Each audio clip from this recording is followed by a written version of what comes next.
Hi, everyone. My name's Zachary Snyderman. I'm Mashable's Social Good Associate Editor, and it's my pleasure to introduce Peter Sims.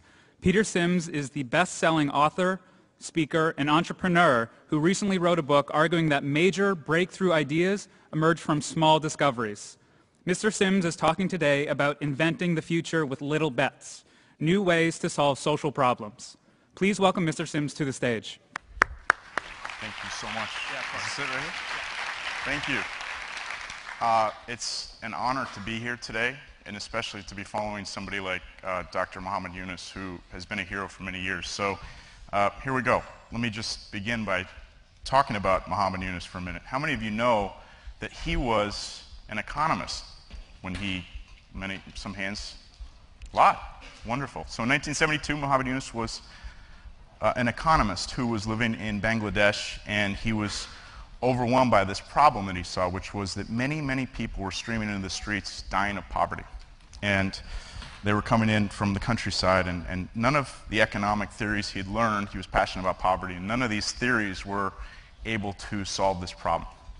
And so what he did was he went out into the countryside. He went to a town called Jobra, which was outside of this university, about an hour outside, and he spent a lot of time going house to house, talking with people like this woman, who were small business owners. They were making, in many cases, baskets. They were working with bamboo, and they were being charged very high rates for things like bamboo, as Professor Yunus found when he went house to house to house and had conversations with these people, one after the other after the other.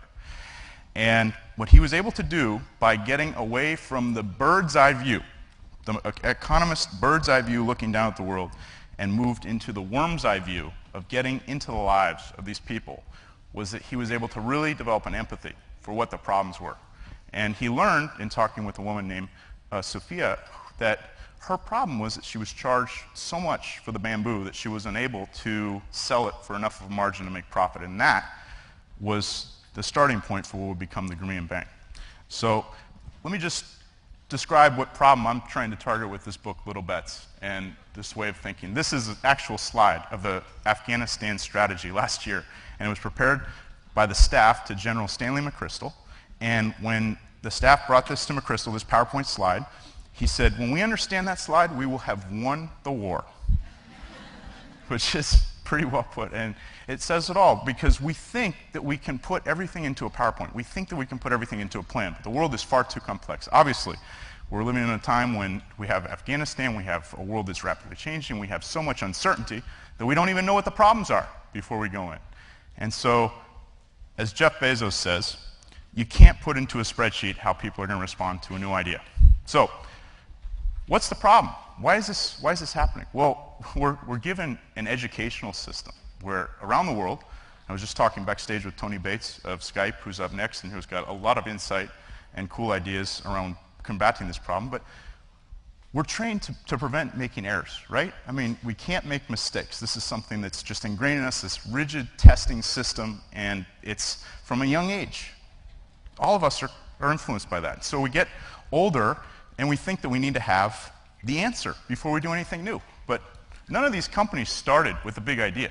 I mean, Google began with a library search project where Sergey and Larry were working as PhD students at Stanford. They were working to try to prioritize library search in the Stanford Library. Twitter, as many of you know, began inside Odeo, which was a podcasting company where nobody was passionate about podcasting. So Evan Williams said, "Does anybody have any ideas?" Jack Dorsey's engineer, "I have an idea. How about short messaging?" "Okay, you get 2 weeks. Work on that." Got another 6 months because Biz Stone was interested, and Evan gave him the chance. Twitter became Twitter. Pixar started as a hardware company. So this idea that we have big ideas is just bogus. Howard Schultz says when he was inventing Starbucks, he had to make a lot of mistakes. That's how he discovered what was going to work and what wasn't. The first Starbucks had no chairs. This is Howard Schultz. So we have to move from this planning mentality to an experimental mentality. And we have to think in terms of what we can afford to lose rather than what we can expect to gain in a plan. So little bets are this.